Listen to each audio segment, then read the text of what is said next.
नीचे दिए गए कथन सत्य है या असत्य है, कारण के साथ अपने उत्तर दीजिए। एक क्लास 9 का एक्सरसाइज 1.2 है, यानी कि संख्या पद्धति जो पहला एक्सरसाइज है उसी का, यानी कि पहला चैप्टर का दूसरा एक्सरसाइज है। तो इसमें पहला जो प्रश्न दिया हुआ है सारा ऑब्जेक्टिव प्रश्न है। इस प्रश्न को पहले हम लोग हल करते हैं, इसके बाद आगे जो भी प्रश्न है उसको हम लोग हल करेंगे।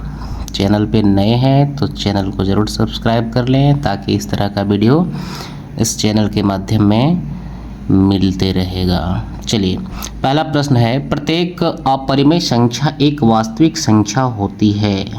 ठीक है, यानी कि इसका आंसर हो जाएगा कि प्रत्येक अपरिमेय संख्या वास्तविक संख्या, तो अपरिमेय संख्या वास्तविक संख्या होती है, यानी कि इसका आंसर हो जाएगा सत्य। क्यों सत्य होगा? क्योंकि वास्तविक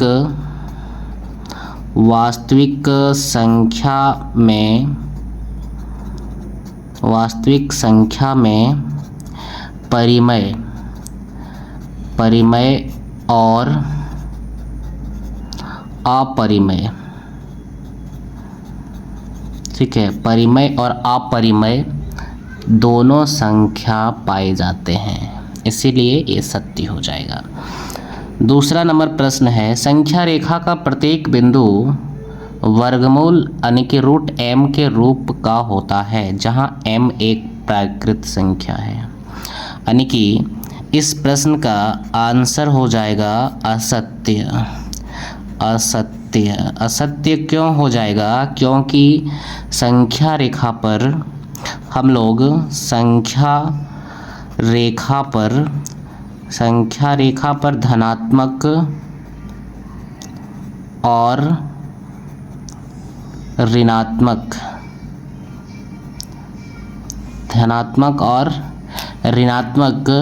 दोनों संख्या को हम लोग दर्शाते हैं। ठीक है, तो रूट m में यदि कोई संख्या ले लेंगे ऋणात्मक संख्या, तो उसे हम संख्या रेखा पर नहीं दर्शा सकते हैं, इसीलिए ये हो जाएगा असत्य। प्रश्न संख्या 3, प्रत्येक वास्तविक संख्या एक अपरिमेय संख्या होती है। तो प्रत्येक वास्तविक संख्या केवल और केवल अपरिमेय संख्या नहीं होती है, इसमें अपरिमेय और परिमेय दोनों पाए जाते हैं, इसलिए इस प्रश्न का आंसर हो जाएगा असत्य। क्योंकि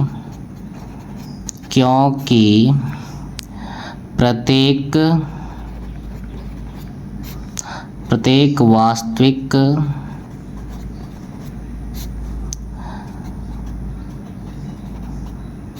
संख्या में परिमेय और अपरिमेय, ठीक है, परिमेय और अपरिमेय दोनों संख्याएं पाए जाते हैं। ठीक है, इसलिए ये प्रश्न हो जाएगा असत्य। चलिए हम लोग नेक्स्ट प्रश्न की ओर आगे बढ़ते हैं। प्रश्न संख्या 2, ठीक है, प्रश्न संख्या 2 में क्या है कि क्या सभी धनात्मक पूर्णांकों के वर्गमूल अपरिमेय होते हैं? यदि नहीं तो एक ऐसी संख्या के वर्गमूल का उदाहरण दीजिए जो एक परिमेय संख्या है। देखो, सभी धनात्मक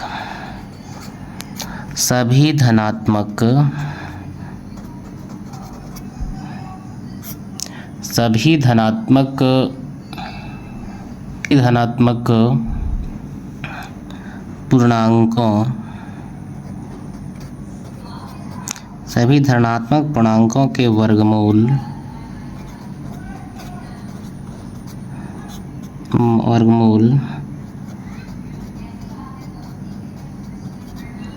अपरिमेय नहीं होता है।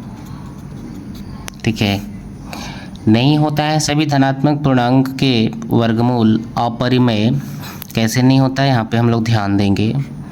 ठीक है, एग्जाम्पल, यानी कि वर्गमूल 1 का मान हो जाएगा 1, जो कि क्या है ये, ठीक है, ये मेरा है परिमेय, ठीक है। और √2 ये है, √2 का आंसर भी √2 होगा, जो कि क्या होगा, अपरिमेय। √3 ये भी √3 आएगा, ये भी है अपरिमेय, ठीक है। √4 तो √4 का वर्गमूल 2 निकलता है, जो कि क्या हो गया, परिमेय, ठीक है, ये परिमेय। तो इस तरह से जितना भी संख्या हम लिखेंगे धनात्मक पूर्णांक और उसका वर्गमूल करते जाएंगे, तो क्या सभी अपरिमेय आ रहा है, क्या नहीं आ रहा है, क्योंकि देखो ये आ गया परिमेय, ये आ गया परिमेय, बाकी 2 ठो है अपरिमेय, ठीक है। तो इस तरह से इस प्रश्न का आंसर यहीं समाप्त होता है कि क्या सभी धनात्मक पूर्णांकों के वर्गमूल अपरिमेय नहीं होते हैं। समझ गई। चलिए हम लोग नेक्स्ट प्रश्न की ओर आगे बढ़ते हैं।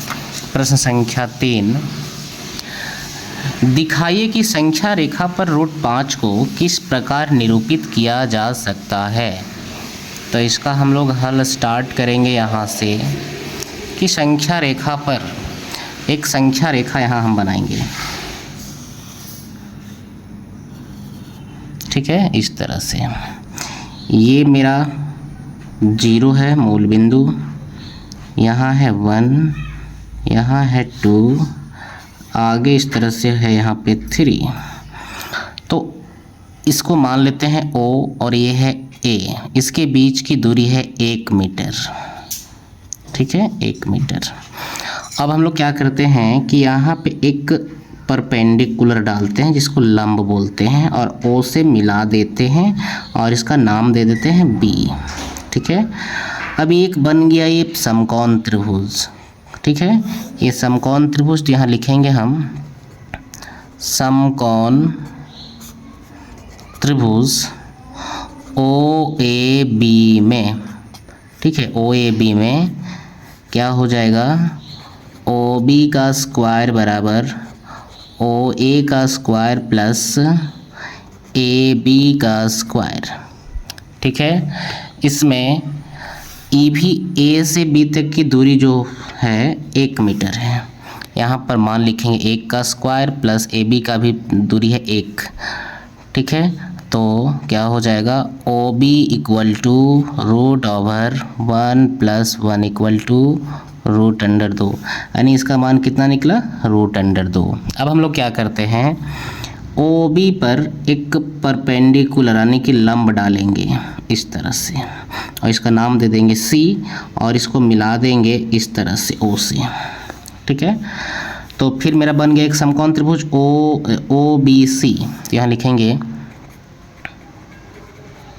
समकोण त्रिभुज OBC में, ठीक है। OBC में क्या हो जाएगा, OC का square is equal to OB का स्क्वायर प्लस BC का square. OC square is equal to OB मेरा कितना है, √2 का स्क्वायर प्लस 1 का स्क्वायर। BC का जो दूरी है ले लेंगे 1 मीटर, ठीक है। अब ये कितना हो जाएगा, OC इक्वल टू √2 का स्क्वायर 2 + 1 इक्वल टू √3। इसका मान कितना निकल गया, √3। अब हम लोग आगे क्या करेंगे, इसके OC के ऊपर एक लंब डालेंगे इस तरह से, इसकी दूरी हो जाएगा 1 मीटर और यहाँ से इसको O से मिला देंगे, इसका नाम दे देते हैं D। तो हम लोग फिर समकोण त्रिभुज बना है OCD, ठीक है। तो लिखेंगे समकोण त्रिभुज OCD में, ठीक है। तो क्या हो जाएगा, OD square is equal to OD कर्ण है, फिर यहाँ पे 90 डिग्री बन रहा है तो ये लंब है, ये आधार है, OC का स्क्वायर प्लस CD का स्क्वायर। हम लोग फिर हल करते हैं, ठीक है। अब OD, ठीक है, यहाँ से हम लोग लिखेंगे OD का स्क्वायर बराबर OC का मान कितना है √3, यानी कि √3 का स्क्वायर प्लस 1 का स्क्वायर। तो OD का स्क्वायर इज इक्वल टू √3 का स्क्वायर कितना हो जाएगा 3 + 1 बराबर √4 यानी कि 2। ठीक है, OD का मान निकला 2।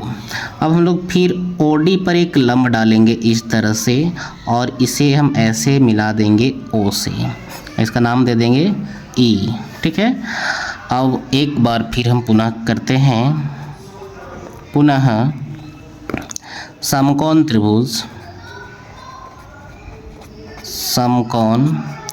त्रिभुज ODE में, ठीक है, क्या लिखेंगे हम, OE का स्क्वायर बराबर OD का स्क्वायर प्लस DE का स्क्वायर। ठीक है, इसमें OE का स्क्वायर बराबर OD मेरा कितना हो जाएगा है, OD है ये 2 आ गया मान OD का, तो 2 का स्क्वायर प्लस DE फिर यहाँ पे 1 मीटर है, यानी कि 1 का स्क्वायर। OE का स्क्वायर बराबर 2 का स्क्वायर कितना 4 + 1, यानी कि OE बराबर √5। यहाँ मेरा पता चल गया OE किस जगह पे है। अब OE जो है, OE का मान निकल गया √5। तब हमको अब आगे क्या करना है कि OE को एक त्रिज्या मान करके ऐसे रखेंगे और ऐसे करके घुमा देंगे। तो घुमाने के बाद ये जहाँ पर आएगा इस तरह से, यहाँ मान लेते हैं, तो ये हो गया √5, यानी 1 और 2 के बीच में √5 जो है संख्या रेखा पर हम दर्शा सकते हैं यहाँ पर। ठीक है, तो इस तरह से इस प्रश्न का आंसर यहाँ समाप्त होता है। चैनल पे बने रहने के लिए धन्यवाद, और चैनल पे यदि नया है तो चैनल को बिल्कुल सब्सक्राइब कर लें, ताकि इस तरह का और वीडियो आप लोग देख पाइएगा। Thank you.